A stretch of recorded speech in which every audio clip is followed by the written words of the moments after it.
ईशान्य मुंबईची जागा भाजपला जिंकता येणार नाही। निवडणूक जिंकणं अवघड असल्यानं भाजपकडून प्रचाराचा जोर। शिवसेना उद्धव बाळासाहेब ठाकरे पक्षाचे नेते सचिन अहिर यांचा आरोप। मोदींच्या रोड शोसाठी बीएमसीनं 3,56,00,000 रुपयांचा खर्च केल्याचा खासदार संजय राऊतांचा आरोप। भाजपची ताकद कमी होती तेव्हा आम्हाला आरएसएसची गरज होती, आता आम्ही पक्ष आणि सरकार चालवायला सक्षम। भाजपचे राष्ट्रीय अध्यक्ष जेपी नड्डांचं एका इंग्रजी वृत्तपत्राला दिलेल्या मुलाखतीमध्ये महत्त्वाचं वक्तव्य। माझ्या देशभक्त शब्दावर आक्षेप घेणारेच देशद्रोही उद्धव ठाकरे भाजपवर कडाडले। खोटं बोलणं मोदींची सवय। मल्लिकार्जुन खरगेंचा मोदींवर निशाणा। तर इंडिया आघाडी सत्तेत आल्यावर राम मंदिराचं उरलेलं काम पूर्ण करणार असल्याचाही केला दावा। मीर कोटेचा यांच्या कार्यालयातून मतदारांना पैसे वाटल्यावरून उद्धव बाळासाहेब ठाकरे पक्षाच्या कार्यकर्त्यांचा राडा। तर 5 जणांना पोलिसांनी घेतलं ताब्यात। परळीमध्ये बोगस मतदान झाल्याचा रोहित पवारांचा ट्विटद्वारे आरोप। तर अधिकाऱ्यांना धमकावून सत्ताधारी दडपशाही करत असल्याचा रोहित पवारांचा हल्लाबोल। भटकती आत्मा भाजपला सत्तेच्या बाहेर काढल्याशिवाय राहणार नाही। बीकेसीच्या सभेत शरद पवार यांचा मोदींवर पलटवार। नाशिकमध्ये शिवसेना आणि शिवसेना उद्धव बाळासाहेब ठाकरे पक्षामध्ये राडा। राजाभाऊ वाजे आणि हेमंत गोडसेंचे कार्यकर्ते आमने सामने।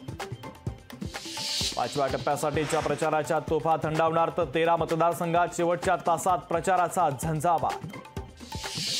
मान्सून तळ कोकणात 6 जूनला दाखल होणार। मान्सूनच्या आगमनासंदर्भात हवामान विभागाचा अंदाज।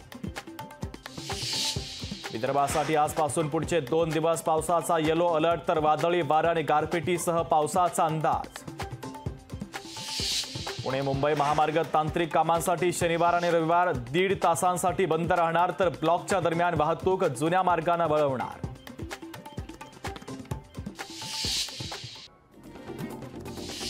मीर कोटेचा यांच्या कार्यालयातून मतदारांना पैसे वाटल्यावरून उद्धव बाळासाहेब ठाकरे पक्षाच्या कार्यकर्त्यांचा राडा। 5 जणांना पोलिसांनी घेतलं ताब्यात। मोदींना आठवल्याशिवाय हा भटकता आत्मा स्वस्थ बसणार नाही। बीकेसीच्या इंडिया आघाडीच्या सभेतून शरद पवारांचं मोदींना चोख प्रत्युत्तर। सिंचन घोटाळ्यामध्ये अजितदादांची थेट भूमिका नव्हती। एका वृत्तपत्राला दिलेल्या मुलाखतीमध्ये फडणवीसांचं विधान। फडणवीसांच्या क्लीन चिटमुळे अजितदादांचा जीव मात्र भांड्यात। 5व्या टप्प्यासाठीच्या प्रचाराच्या तोफा थंडावणार। 12 मतदारसंघात शेवटच्या तासात प्रचाराचा झंझावात।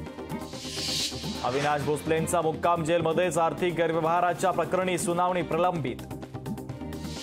गांधी कुटुंब नसतं तर देश 5 दशकं पुढे असता। काँग्रेसनं देशाचं 5 दशकं नुकसान केलं। मोदींचा काँग्रेसवर हल्लाबोल।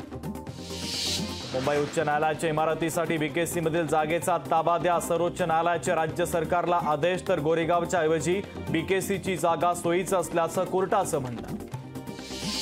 राज्यात आजपासून ते 20 मे पर्यंत मद्य विक्री बंद राहणार। मतदान कालावधीमध्ये अनुचित प्रकार टाळण्यासाठी महत्त्वाचा निर्णय। वाशिमचे कोर अधीक्षक संजय पाटील निलंबित। मद्य दुकानाच्या परवान्यासाठी लाच घेतल्याचा त्यांच्यावर आरोप। राज्यसभा खासदार स्वाती मालिवाल मारहाणीच्या प्रकरणी आपवर आरोप। दिल्ली पोलिसांचं पथक केजरीवालांच्या निवासस्थानी। लोकशाही मराठी ऐका, पहा, जागरूक रहा।